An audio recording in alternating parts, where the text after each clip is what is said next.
이 나라는 더 이상 국가로 분석할 수 없습니다. 세계 최고 전략가들이 모인 자리에서 나온 이 한 문장은 그들의 30년 분석을 무너뜨렸습니다. 단순한 경제 기적이 아니었습니다. 국가 부도 위기 속에서 국민 스스로 재산을 내놓고 1700만 명이 거리로 나와도 단 한 명의 희생자조차 없었던 나라. 그 누구도 설명하지 못했던 이 현상 앞에서 전문가들은 결국 하나의 결론에 도달합니다. 도대체 한국은 무엇으로 움직이는 것일까요? 지금 그 충격적인 진실을 말씀드리겠습니다. 구독과 좋아요는 아주 큰 힘이 됩니다. 지금 어디에서 듣고 계신지 댓글로 알려주세요. 그럼 지금 사연 시작하겠습니다. 저는 다니엘 코엔입니다. 미국 국방부 산하전략분석국에서 동아시아 담당 수석 애널리스트로 일한 지 올해로 12해째입니다. 제 책상 위에는 항상 세 가지가 놓여 있습니다. 지역별 군사력 비교표, 경제 성장률 추이 그래프, 그리고 동맹 구조도. 저는 이 세 가지로 동아시아를 읽어왔고 그 방법이 틀렸다고 생각한 적이 단 한 번도 없었습니다. 적어도 그날 MIT 세미나에 들어서기 전까지는요. 워싱턴 DC에서 보스턴까지는 비행기로 1시간 남짓입니다. 저는 그 짧은 비행 시간 동안에도 자료를 폈습니다. 한국의 최근 방산 수출 통계, 미한 동맹 재조정 관련 내부 메모, 그리고 반도체 공급망 리스크 분석 보고서. 익숙한 숫자들이었습니다. 언제나 그랬듯 한국은 제 분석 틀 안에서 깔끔하게 정리됐습니다. 강하지만 종속된 국가, 독자적인 변수라기보다는 강대국들 사이에서 균형을 맞추는 완충제. 저는 그 결론에 불만이 없었습니다. 오히려 그게 맞다고 확신했습니다. 3월의 케임브리지는 아직 겨울의 끝자락이었습니다. 찰스 강변을 따라 잔설이 남아있었고 바람은 여전히 코끝을 찔렀습니다. 세미나실은 하버드와 MIT의 교수진, 국방부 분석관들, 그리고 중국, 일본, 한국 등 동아시아 각국에서 온 정책 대표단으로 꽉 차 있었습니다.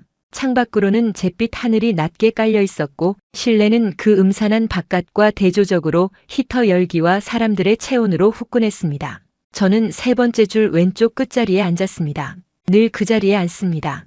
전체 발표 화면과 발표자를 동시에 볼 수 있고 필요하면 조용히 나갈 수 있는 위치니까요. 분석가의 자리는 언제나 중심이 아니라 관찰하기 가장 좋은 곳이어야 합니다. 그게 제 직업 철학입니다. 오전 세션 첫 번째 발표는 중국 측 대표단이 맡았습니다. 베이징대 출신의 경제학자로 중국의 1대1로 정책이 동아시아 지역 패권 구도에 미치는 영향을 분석한 발표였습니다. 자료는 방대했고 논리는 정교했습니다. 저는 익숙한 흐름 속에서 메모를 이어갔습니다. 숫자들이 제 예측 범위 안에서 움직였습니다. 두 번째 발표는 일본 방위성 관료의 인도태평양 전략 분석이었고 세 번째는 미 태평양 사령부 소속 연구원의 해양 안보 관련 발표였습니다. 전부 제가 이미 알고 있는 이야기였습니다. 세계는 예측 가능하게 돌아가고 있었고 저는 그 예측의 중심에 있었습니다. 점심 식사 자리에서 중국 대표와 짧게 대화를 나눴습니다. 그는 차를 홀짝이며 웃음 띤 얼굴로 말했습니다. 한국은 결국 미국에 의존하는 구조죠. 미국이 흔들리면 한국도 흔들립니다. 일본에서 온 방위성 관료도 고개를 끄덕이며 거들었습니다. 기술 기반도 따지고 보면 우리에게서 시작된 게 많으니까요. 저는 반박하지 않았습니다. 틀린 말이 아니었으니까요. 오히려 제 보고서에도 비슷한 문장이 들어있었습니다. 세 사람은 잠시 침묵했다가 다음 세션 이야기로 넘어갔습니다. 창밖으로 마른 눈발이 흩날리기 시작했습니다.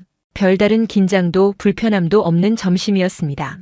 오후 세션이 시작되자 연단의 낯선 이름의 강사가 올라섰습니다. 사전 배포된 프로그램에는 이름만 있을 뿐 소속도 직함도 없었습니다. 소개 슬라이드조차 없었습니다. 그는 마이크도 잡지 않은 채 청중을 한번 천천히 훑어보더니 그냥 말하기 시작했습니다.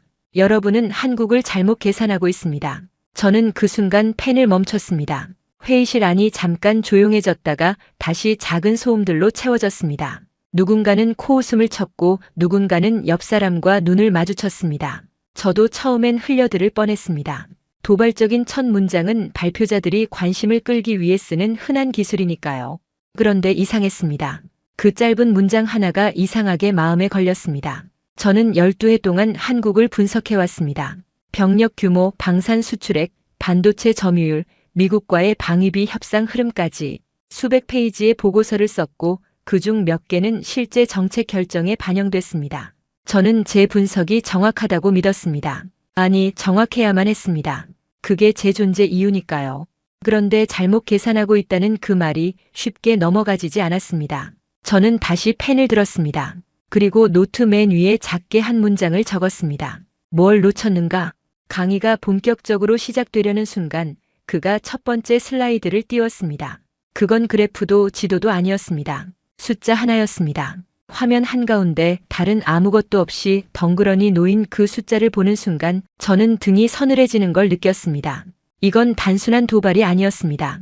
이 사람은 진짜 뭔가를 알고 있었습니다. 그리고 그게 제가 지금까지 본 적 없는 종류의 것이라는 직감이 이미 제 안에서 타오르기 시작하고 있었습니다. 그 숫자가 무엇을 의미하는지 저는 곧 알게 됩니다. 그리고 그 순간부터 저의 12해짜리 확신은 천천히 무너지기 시작했습니다. 강의는 숫자로 시작됐습니다. 화면에 떠 있는 건 단 하나였습니다. 1960년 그리고 그 옆에 달러 기호와 함께 적힌 숫자 79. 저는 처음엔 단위를 잘못 읽었다고 생각했습니다. 억 달러 혹은 적어도 100만 달러 단위겠지 싶었습니다. 하지만 아니었습니다. 1인당 국내 총생산 79달러. 그게 1960년 한국의 경제 규모였습니다. 저는 그 숫자를 3번 다시 확인했습니다. 맞았습니다. 79달러였습니다. 저는 숫자를 믿습니다. 숫자는 거짓말을 하지 않습니다. 그리고 그 숫자는 명확하게 말하고 있었습니다. 이건 국가라기보다 생존 단위였다고. 당시 사하라 이남 아프리카의 여러 나라들과 비슷하거나 오히려 낮은 수준이었습니다. 전쟁이 끝난 지 7년밖에 되지 않은 나라, 천연자원도 없고 국토 면적도 작고 인구 절반이 농업에 의존하던 나라. 수도 서울은 전쟁의 잔해가 아직 곳곳에 남아 있었고 전력 공급조차 불안정했습니다. 그게 1960년의 한국이었습니다.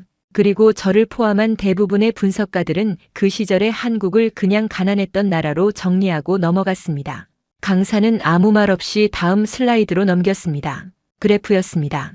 세로축은 1인당 GDP, 가로축은 연도. 1960년부터 2020년까지 60년의 궤적이 한눈에 들어왔습니다. 저는 그 순간 뭔가 이상하다는 걸 바로 느꼈습니다. 선이 완만하게 오르지 않았습니다. 완만한 상승은커녕 그래프의 선은 어느 시점부터 거의 수직에 가까운 각도로 치솟아 있었습니다. 현재 기준으로 3만 달러를 훌쩍 넘긴 수치. 79달러에서 출발해서요. 이걸 단순히 성장이라고 부를 수 있을까요? 저는 그 순간 성장이라는 단어가 이 그래프에 어울리지 않는다는 걸 느꼈습니다. 저는 이런 성장 그래프를 수없이 봐왔습니다. 중국의 급성장도 봤고 싱가포르의 기적도 봤습니다. 하지만 이건 달랐습니다. 문제는 성장 자체가 아니었습니다. 그 속도였습니다. 경제사학자들이 일반적으로 말하는 후발국의 추격 성장 모델로는 설명이 되지 않는 기울기였습니다. 보통 이 정도 성장을 이루려면 최소 150년에서 200년이 걸립니다. 한국은 그걸 60년에 끝냈습니다. 저는 본능적으로 계산을 해보고 싶었습니다. 강사가 말했습니다. 이건 예외가 아닙니다. 패턴입니다. 저는 그 말의 의미를 곱씹었습니다. 예외라면 그냥 넘어갈 수 있습니다. 운이 좋았거나 조건이 특수했거나. 하지만 패턴이라면 이야기가 달라집니다. 패턴은 반복됩니다. 패턴은 설명이 가능합니다. 그리고 설명이 가능하다면 우리가 그걸 지금껏 놓치고 있었다는 뜻이 됩니다. 그것도 12해 동안이나요. 그는 비교 데이터를 띄웠습니다. 1960년대 비슷한 경제 조건에서 출발한 나라들의 성장 곡선을 한 화면에 모아놓은 것이었습니다. 필리핀, 가나, 파키스탄, 볼리비아. 선들은 저마다 조금씩 올라가거나 오르다 멈추거나 혹은 다시 내려갔습니다. 그 가운데 한국의 선만 혼자 전혀 다른 방향으로 꺾여 있었습니다. 나머지 나라들이 완만한 언덕을 오르는 동안 한국은 절벽을 타고 있었습니다. 같은 출발선, 같은 시대, 비슷한 조건. 그런데 결과는 완전히 달랐습니다. 저는 메모를 멈추고 화면을 그냥 바라봤습니다. 분석가로서 이건 반드시 설명이 필요한 대목이었습니다. 외부 변수로 설명하려 했습니다. 미국의 원조, 냉전 구도, 지정학적 이점. 하지만 그 조건들은 비교 대상 국가들에도 크게 다르지 않게 적용됐습니다. 그렇다면 내부에 뭔가가 있었다는 뜻입니다. 그 내부의 무언가를 저는 12해 동안 한 번도 들여다본 적이 없었습니다. 그때 강사가 새로운 슬라이드를 열었습니다. 이번엔 그래프가 아니었습니다. 사진이었습니다. 흑백에 가까운 낡은 사진이었습니다. 길게 늘어선 사람들의 줄. 표정은 잘 보이지 않았지만 자세는 조용했습니다. 손에 무언가를 쥐고 있었는데 그게 뭔지는 화질 탓에 정확히 알 수 없었습니다. 강사는 그 사진에 대해 아무런 설명도 하지 않았습니다. 그냥 몇 초 동안 띄워뒀다가 다음 장으로 넘겼습니다. 저는 이상하게 그 사진이 머릿속에서 지워지지 않았습니다. 대체 저 사람들은 무엇을 들고 왜 줄을 서 있는 걸까? 질문이 떠올랐지만 답은 나오지 않았습니다. 저는 노트에 짧게 3단어만 적었습니다. 사진, 줄, 손에 든 것. 강사는 이미 다음 이야기로 넘어가 있었고 세미나실의 공기는 조금 전과 달리 묘하게 긴장감이 배어 있었습니다. 저만 느끼는 건 아닌 것 같았습니다. 옆자리 분석관도 펜을 멈추고 화면을 바라보고 있었으니까요. 그리고 강사는 이제 진짜 이야기를 꺼내려 하고 있었습니다. 그는 기술 이야기를 꺼냈습니다. 반도체, 조선, 철강, 통신. 처음엔 익숙한 이야기였습니다. 저도 보고서에 수십 번 써온 내용이었으니까요.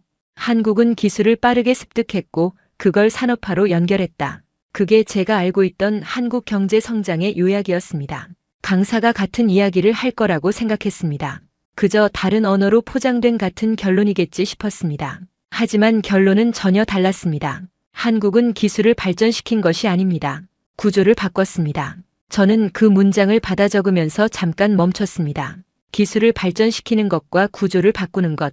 언뜻 비슷하게 들리지만 전혀 다른 말이었습니다.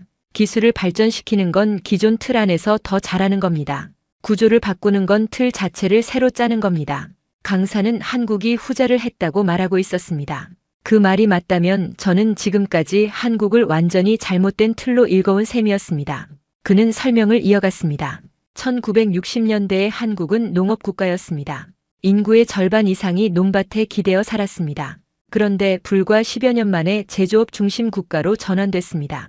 경공업에서 시작해 중화학공업으로 다시 전자산업으로 그리고 1990년대 후반부터는 반도체와 IT로 이동했습니다. 2000년대에는 콘텐츠와 문화산업이 세계 시장에 진입하기 시작했습니다. 각 단계마다 이전 단계를 버리고 다음 단계로 올라탔습니다. 미련 없이 빠르게 마치 허물을 벗듯이 저는 그 흐름을 머릿속으로 따라가며 계산해 봤습니다. 농업에서 제조업으로의 전환, 보통 선진국들이 이 과정을 밟는 데 걸린 시간은 평균 50년에서 70년입니다. 영국은 산업혁명 시작부터 제조업 중심 경제로 완전히 전환되기까지 약 80년이 걸렸습니다. 독일은 60년, 일본은 전후 기준으로도 40년 가까이 걸렸습니다. 한국은 20년이 채 되지 않았습니다. 그리고 제조업에서 IT로의 전환은 그보다 더 빨랐습니다. 10년 남짓이었습니다. 저는 숫자를 믿는 사람이지만 이 숫자들은 제가 믿고 싶지 않은 방향을 가리키고 있었습니다. 이건 단순한 성장률 문제가 아니었습니다. 이건 진화의 속도였습니다. 강사는 슬라이드를 하나 더 넘겼습니다. 국가별 산업 구조 전환 속도를 비교한 표였습니다. 세로축의 전환 완료까지 걸린 연수, 가로축의 국가명. 대부분의 나라들은 50년에서 100년 사이에 분포했습니다. 한국의 막대는 그 절반도 되지 않았습니다. 강사는 그 표를 가리키며 아무 말도 하지 않았습니다. 말이 필요 없었습니다. 숫자가 이미 다 말하고 있었으니까요. 저는 그때 처음으로 불편함을 느꼈습니다. 분석가로서 불편함은 두 가지 경우에 생깁니다. 하나는 내가 틀렸을 때, 다른 하나는 내가 틀렸다는 걸 알면서도 인정하기 싫을 때. 그 순간 저는 두 번째였습니다. 저는 한국의 기술력을 모방과 추격의 결과로 분류해왔습니다. 선진국이 만든 기술을 빠르게 흡수하고 비용 경쟁력으로 시장을 파고든 것. 그게 제 분석이었습니다. 하지만 강사가 제시하는 데이터는 그 설명으로는 채워지지 않는 무언가를 계속 가리키고 있었습니다. 모방은 따라가는 겁니다. 그런데 한국은 어느 순간부터 따라가는 게 아니라 앞서가고 있었습니다. 반도체 분야에서 한국 기업들이 세계 시장 점유율 1위를 기록하기 시작한 건 단순히 저렴해서가 아니었습니다. 기술 자체가 앞서 있었습니다. 조선업도 마찬가지였습니다. 배를 만드는 기술에서 일본을 추월한 건 비용의 문제가 아니라 설계와 공정의 혁신 때문이었습니다. 그렇다면 그 혁신은 어디서 왔을까요? 강사는 그 질문에 직접 답하지 않았습니다. 대신 다른 방향으로 이야기를 끌고 갔습니다. 한국의 교육 투자 데이터를 띄웠습니다. GDP 대비 교육 지출 비율, 대학 진학률, 이공계 졸업생 수. 숫자들은 인상적이었지만 저는 그 설명만으로는 충분하지 않다는 걸 알고 있었습니다. 교육에 많이 투자한 나라는 한국 말고도 많았습니다. 브라질도, 이란도, 말레이시아도. 그 나라들이 전부 한국처럼 됐다면 세계 지도는 지금과 완전히 달랐을 테니까요. 교육은 조건이지 원인이 아니었습니다. 무언가가 더 있었습니다. 숫자로는 잡히지 않는 무언가가. 그 생각이 머릿속을 맴도는 동안 저는 문득 아까 그 사진을 다시 떠올렸습니다. 줄을 서 있던 사람들, 조용한 표정, 손에 쥔 무언가. 지금 강사가 이야기하는 구조의 전환, 그 놀라운 속도와 그 사진 사이에 무슨 연결이 있는 걸까요? 강의실 창밖으로 3월의 차가운 바람이 유리창을 흔드는 소리가 들렸습니다. 강사는 잠시 말을 멈추고 청중을 천천히 바라봤습니다. 그리고 다음 문장을 꺼냈습니다. 저는 노트에 받아 적으면서 손이 잠깐 굳는 걸 느꼈습니다. 그 말은 제가 12해 동안 단 한 번도 보고서에 써본 적 없는 종류의 문장이었습니다.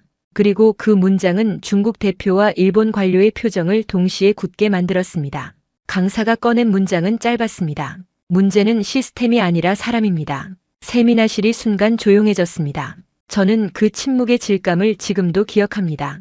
단순한 정적이 아니었습니다. 뭔가를 받아들이기 전에 생기는 저항의 침묵이었습니다. 중국 대표가 먼저 반응했습니다. 그는 팔짱을 끼며 천천히 말했습니다. 그건 지나치게 단순화한 겁니다. 한국의 성장은 환경 덕분입니다. 미국의 안보 지원, 일본의 기술 이전, 냉전 구도가 만들어낸 지정학적 수혜. 그 조건들이 없었다면 지금의 한국도 없었습니다. 저도 속으로는 같은 생각이었습니다. 그게 제가 12해 동안 보고서에 써온 논리였으니까요. 하지만 강사는 고개를 저었습니다. 서두르지 않았습니다. 그는 새 슬라이드를 열었습니다. 숫자가 나왔습니다. 1945년 이후 미국으로부터 경제 원조를 받은 국가의 수 147개국이었습니다. 강사는 그 숫자를 화면에 띄운 채 말했습니다. 147개국이 같은 지원을 받았습니다. 결과는 왜 다를까요? 침묵이 다시 흘렀습니다. 이번엔 조금 더 길었습니다. 중국 대표는 잠시 말을 고르는 것 같았습니다. 일본에서 온 방위성 관료가 먼저 입을 열었습니다. 그건 정책 차이입니다. 한국은 수출 주도형 성장 전략을 선택했고 그 선택이 맞아떨어진 겁니다. 운도 있었겠지만 결국 정책이 결과를 만든 거죠. 그 말은 반박이라기보다 타협에 가까웠습니다. 강사의 논리를 정면으로 부수지 못하면서도 인정하기도 싫은 사람의 말투였습니다. 강사는 짧게 답했습니다. 정책을 선택하는 건 누구입니까? 그 한 문장이 방 안의 공기를 바꿨습니다. 일본 관료는 대답하지 않았습니다. 저도 노트에 펜을 대고 있었지만 아무것도 적지 못했습니다. 정책을 선택하는 건 사람입니다. 그건 누구나 아는 사실입니다. 하지만 강사는 그 당연한 말을 통해 전혀 다른 이야기를 하고 있었습니다. 정책이 좋아서 성공한 게 아니라 그 정책을 선택하고 밀어붙인 사람들의 어떤 속성이 결과를 만들었다는 것, 그 속성이 무엇인지가 진짜 질문이었습니다. 강사는 계속했습니다.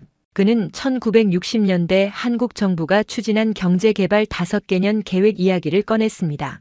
이건 저도 잘 아는 내용이었습니다. 국가 주도의 산업정책, 수출 목표 설정, 기업에 대한 금융 지원, 교과서적인 개발 국가 모델이었습니다. 하지만 강사는 그 정책의 내용이 아니라 그 정책이 실행되는 방식에 주목했습니다.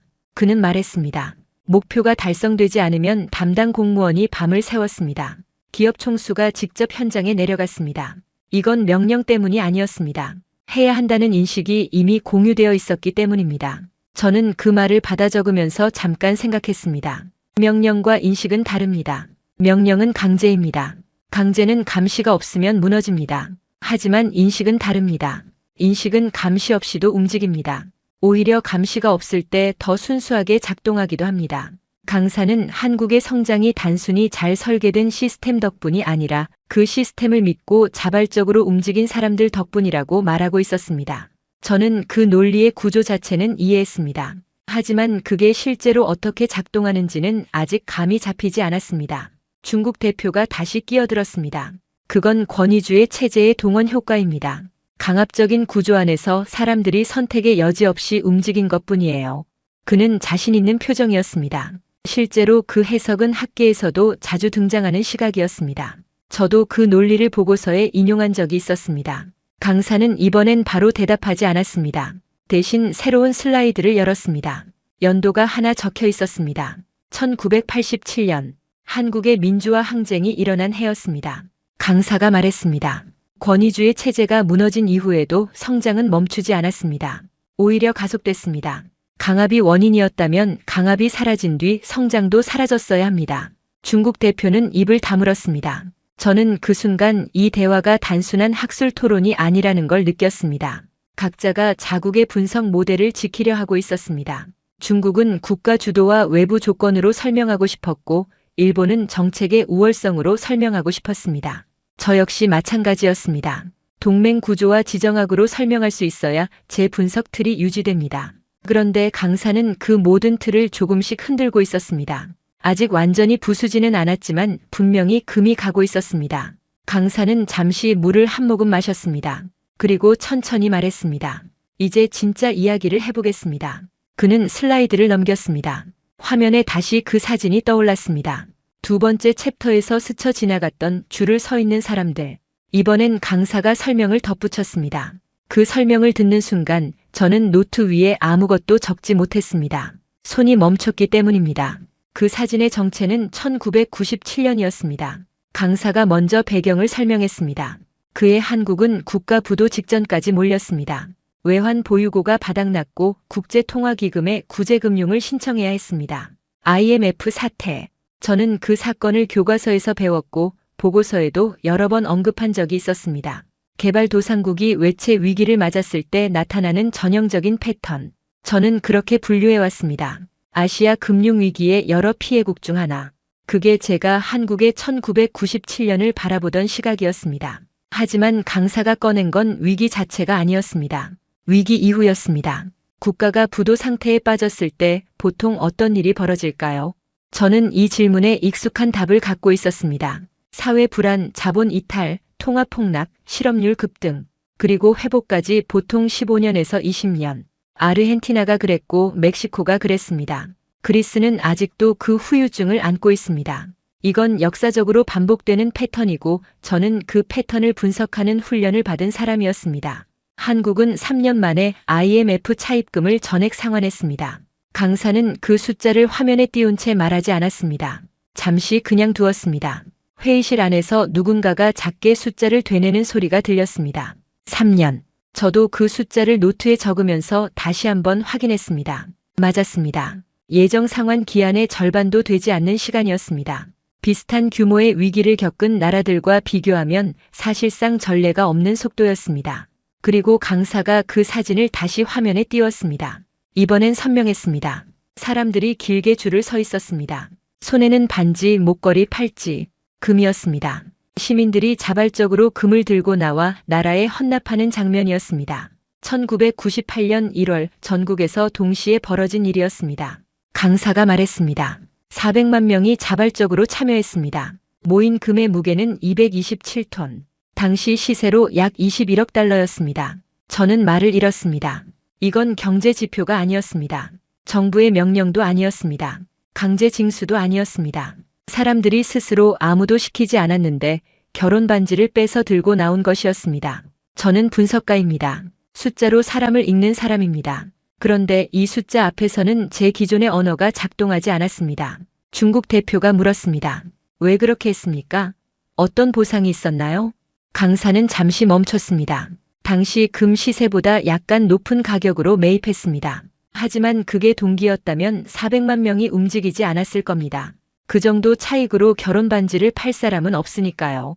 중국 대표는 더 묻지 않았습니다. 저는 그 장면을 머릿속에서 재구성해봤습니다. 1998년 1월의 서울. 영하의 날씨. 직장을 잃었거나 일을 위기에 처한 사람들.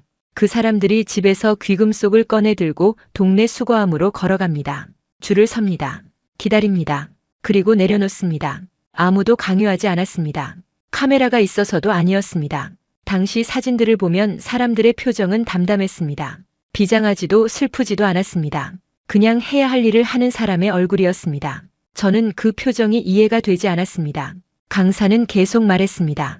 금 모으기 운동이 단순한 상징에 그친 것이 아니라 실제로 외환 위기 극복에 기여했다고. 심리적으로 국민 전체가 같은 방향을 향하게 만드는 효과가 있었다고.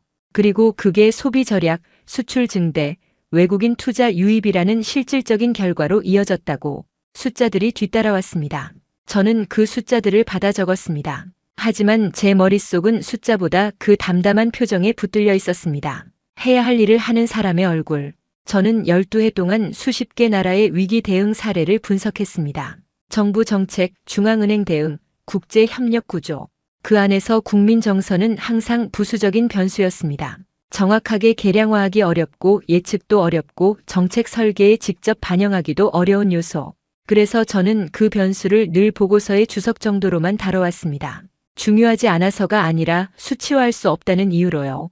그런데 강사는 그걸 핵심 변수로 놓고 있었습니다. 저는 창밖을 잠깐 봤습니다. 3월의 케임브리지 찰스 강 위로 얼음이 아직 녹지 않은 채 오후의 빛을 받고 있었습니다. 저는 다시 화면으로 시선을 돌렸습니다. 줄을 선 사람들의 사진이 아직 거기 있었습니다. 강사는 이제 그 다음 이야기로 넘어가려 하고 있었습니다. 그리고 저는 그 다음 장이 IMF 이야기보다 더 설명하기 어려운 무언가를 담고 있을 거라는 걸 이미 직감하고 있었습니다. 금을 들고 줄을 서던 그 사람들의 이야기는 사실 시작에 불과했습니다. 강사가 진짜 말하려는 것은 그것보다 훨씬 더 큰 숫자였습니다. 강사가 새 슬라이드를 열었습니다. 숫자 2개가 나왔습니다. 1700만, 그리고 0. 저는 처음엔 그 둘이 무슨 관계인지 몰랐습니다. 강사가 설명했습니다. 2016년에서 2017년 사이 한국에서 벌어진 촛불 집회 이야기였습니다. 서울 광화문 광장을 중심으로 전국에서 열린 집회의 누적 참가 인원이 1700만 명이었습니다. 그리고 그 기간 동안 집회 관련 사망자 수가 0명이었습니다. 저는 그 두 숫자를 나란히 적었습니다. 군사 전략 분석가로서 저는 군중 규모와 폭력성의 상관관계를 오랫동안 연구해 왔습니다. 수십만 명이 거리로 나오는 상황에서 물리적 충돌이 없다는 건 이론적으로 거의 불가능합니다. 역사적으로 그런 규모의 집회는 항상 어느 정도의 유혈 사태를 동반했습니다.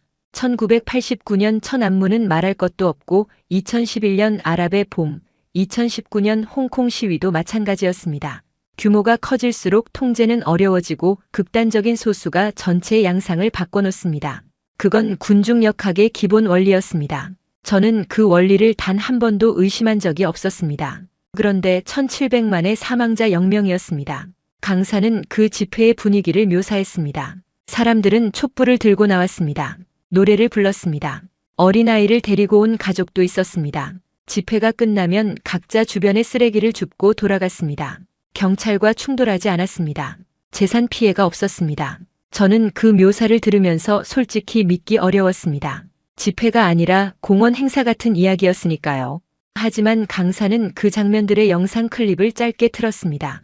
화면 속 광화문 광장은 실제로 그랬습니다. 질서가 있었습니다. 아무도 강요하지 않은 자발적인 질서가. 저는 그게 어떻게 가능한지를 물었습니다. 제가 이 강의 내내 처음으로 입을 연 순간이었습니다. 강사는 저를 잠깐 바라봤습니다. 그리고 대답 대신 질문을 돌려줬습니다. 왜 불가능하다고 생각하십니까? 저는 잠시 말문이 막혔습니다. 이유는 분명했습니다. 그 규모에서는 항상 누군가 흥분하고 누군가 선을 넘고 그게 연쇄 반응을 일으킵니다. 그게 인간 집단의 작동 방식입니다. 저는 그렇게 배웠고 그렇게 분석해왔습니다. 수십 개 사례가 그 원리를 뒷받침했습니다.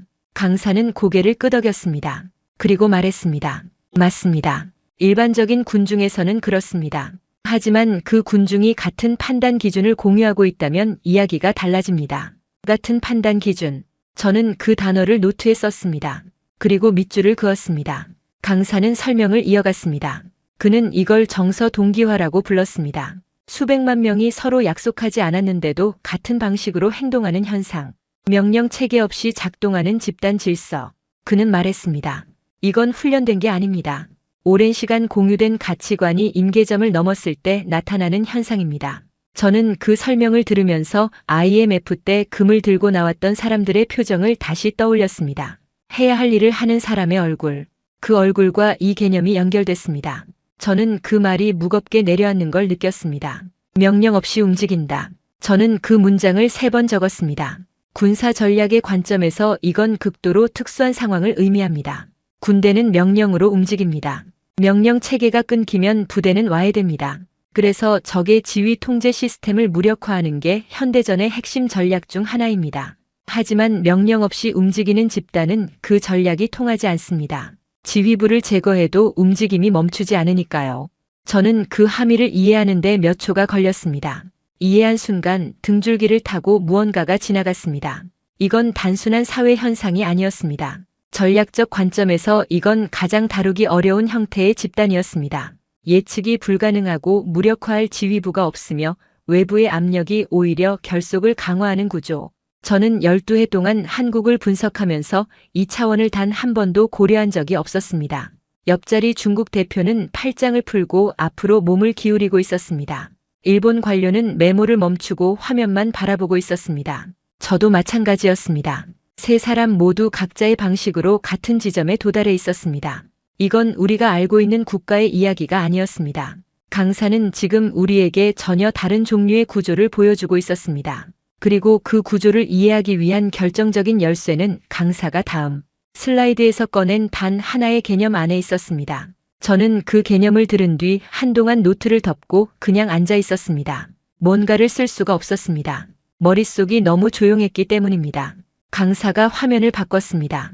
이번엔 그래프도 사진도 숫자도 아니었습니다. 단어 하나였습니다. 한국어로 적혀 있었습니다. 강사가 읽었습니다. 눈치. 그리고 바로 풀어서 설명했습니다. 지시 없이 상황을 파악하는 감각. 저는 그 단어를 처음 들었습니다. 강사는 말했습니다. 한국어에는 다른 언어로 정확히 번역되지 않는 단어들이 있습니다. 눈치는 그중 하나입니다. 말하지 않아도 분위기를 읽고 요청하지 않아도 필요한 것을 파악하고 지시가 없어도 맥락에 맞게 행동하는 능력입니다. 한국 사회에서 이건 덕목으로 여겨집니다. 어릴 때부터 일상 속에서 자연스럽게 체화됩니다. 저는 그 설명을 받아 적으면서 무언가가 연결되는 감각을 느꼈습니다. 국제통화기금 사태 때 금을 들고 나온 사람들, 촛불 집회에서 쓰레기를 줍고 돌아간 사람들, 그 사람들은 모두 누군가의 지시를 받은 게 아니었습니다. 그들은 상황을 읽었습니다. 지금 무엇이 필요한지를 스스로 판단했습니다. 그리고 움직였습니다. 그게 눈치였습니다. 개인 단위의 능력이 수백만 명 규모로 동시에 작동한 것이었습니다. 저는 그 연결이 너무 단순해서 오히려 오랫동안 보이지 않았다는 생각이 들었습니다. 강사는 계속했습니다. 그는 한국의 교육 환경과 직장 문화, 군대 문화 안에서 눈치가 어떻게 체화되는지를 설명했습니다. 한국에서 신입사원은 첫날부터 지시를 기다리지 않습니다. 주변을 살피고 필요한 걸 먼저 합니다. 그게 능력으로 평가받습니다. 군대에서도 마찬가지입니다. 작전 상황에서 통신이 끊겼을 때 한국군 병사는 스스로 상황을 판단하고 움직입니다. 규정에 없는 행동이지만 실제로 그렇게 훈련되어 있습니다. 강사는 그 사례들을 하나씩 짚어나갔습니다. 저는 그 대목에서 손을 멈췄습니다. 통신이 끊겼을 때 스스로 판단하고 움직이는 병사. 저는 그 개념이 군사적으로 얼마나 강력한지를 직업적으로 알고 있었습니다. 현대전에서 지휘 통제 통신 체계의 마비는 가장 치명적인 타격 중 하나입니다. 적의 정보망을 끊고 판단 능력을 박탈하면 아무리 강한 군대도 멈춥니다. 그게 현대전의 전제 조건입니다. 그런데 그 전제 조건이 처음부터 성립하지 않는 집단이 있다면 어떻게 됩니까? 저는 그 질문을 노트에 적었습니다. 그리고 답을 적을 수가 없었습니다. 강사는 다른 각도에서 이야기를 이어갔습니다. 그는 한국의 인터넷 보급 속도를 꺼냈습니다. 1990년대 후반 한국은 세계에서 가장 빠르게 초고속 인터넷 기반을 구축한 나라 중 하나였습니다. 정부가 밀어붙였지만 그것만으로는 이 속도가 설명되지 않았습니다. 실제로 그 기반을 채운 건 사람들이었습니다. 인터넷 카페가 전국에 퍼졌고 온라인 모임이 형성됐고 정보가 빠르게 공유됐습니다. 강사는 말했습니다. 한국 사람들은 새로운 도구가 생기면 그 도구의 가능성을 빠르게 발견하고 집단적으로 활용합니다. 이건 개인의 능력이 아니라 연결의 능력입니다.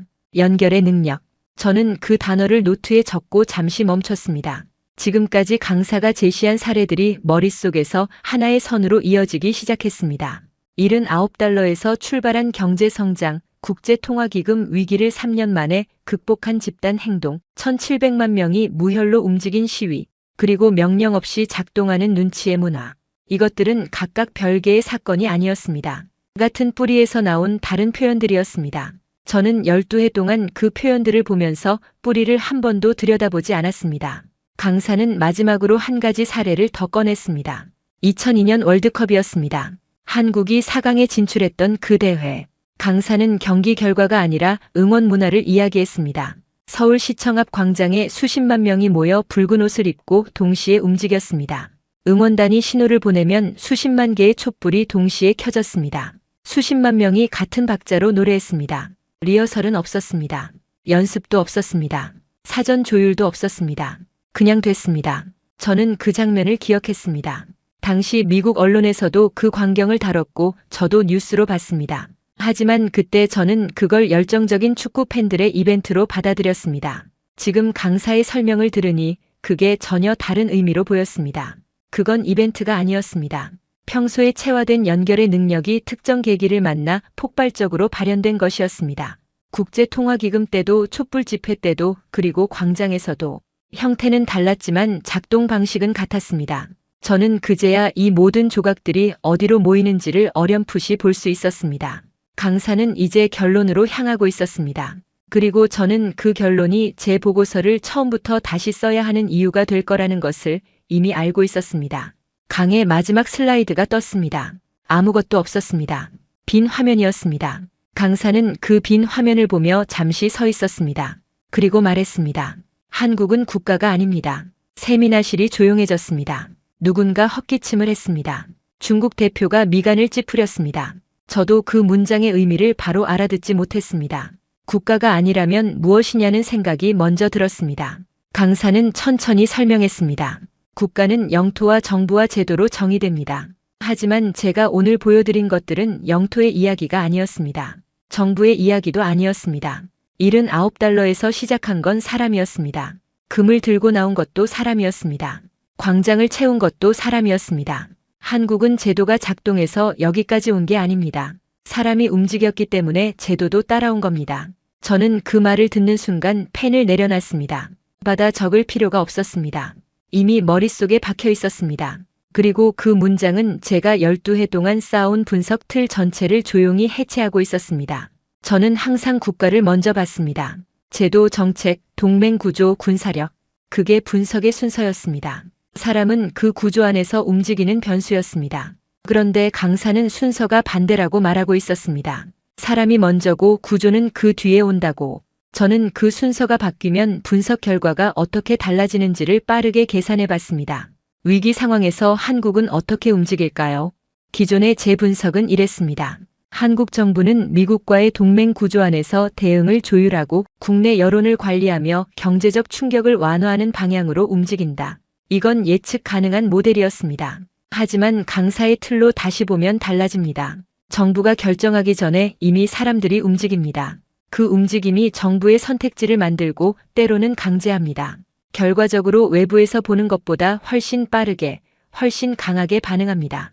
예측 가능한 국가가 아니었습니다. 저는 그 결론을 노트에 적었습니다. 강의가 끝나고 자리에서 일어나지 못했습니다.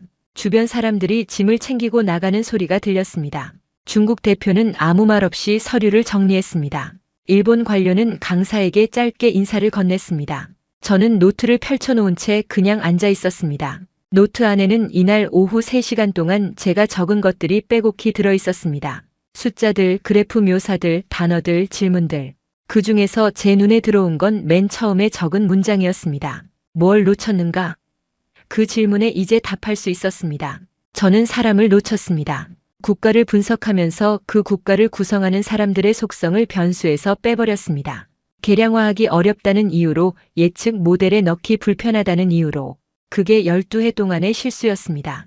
그리고 그 실수는 단순히 분석이 틀렸다는 수준이 아니었습니다. 정책 제안이 잘못됐다는 뜻이었습니다. 전략 수립이 잘못됐다는 뜻이었습니다. 워싱턴으로 돌아온 뒤 저는 보고서를 다시 썼습니다. 기존의 틀을 그대로 두고 내용만 고치는 방식으로는 안 됐습니다. 처음부터 다시 써야 했습니다. 한국을 예측 가능한 중간 규모 국가로 분류하는 항목을 지웠습니다. 대신 이렇게 썼습니다. 한국은 위기 상황에서 가장 빠르게 집단적으로 결집하는 구조를 가진 나라다. 그 결집의 동력은 외부 명령이 아니라 내부에서 공유된 판단 기준이다. 이 구조는 예측 모델의 외부 변수가 아니라 핵심 변수로 다뤄야 한다. 그리고 마지막에 결론을 한 문장으로 남겼습니다. 이 나라는 통제할 수 없다. 오직 협력해야 한다. 그 보고서를 제출하고 나서 상사가 불렀습니다. 그는 보고서를 훑어보더니 말했습니다. 이건 내 스타일이 아닌데. 저는 대답했습니다. 맞습니다. 바꿨습니다. 그는 더 묻지 않았습니다. 그냥 결제 도장을 찍었습니다. 저는 그날 이후 한국을 분석하는 방식을 바꿨습니다. 더 정확히는 국가를 분석하는 방식을 바꿨습니다. 숫자 뒤에 있는 사람을 먼저 보는 방식으로, 제도보다 그 제도를 만든 사람들의 판단 기준을 먼저 묻는 방식으로, 그리고 그 방식으로 다시 쓴 분석들은 기존 것보다 훨씬 자주 맞았습니다. 3월에 그 세미나에서 강사는 마지막에 빈 화면을 보여줬습니다. 저는 처음엔 그게 무슨 의미인지 몰랐습니다. 지금은 압니다. 그 빈 화면은 우리가 아직 채우지 못한 분석의 공간이었습니다. 숫자로 채울 수 없는 부분, 제도로 설명할 수 없는 부분, 그 공간을 인정하는 것이 더 정확한 분석의 시작이었습니다. 저는 그걸 케임브리지의 3월에 잔설이 남은 찰스 강변 옆 세미나실에서 배웠습니다. 그리고 그게 제 12해 분석가 생활에서 가장 중요한 하루였습니다. 영상 재밌게 보셨다면 구독과 좋아요 부탁드립니다. 그리고 한국을 응원하신다면 댓글로 대한민국 만세를 남겨주세요. 감사합니다.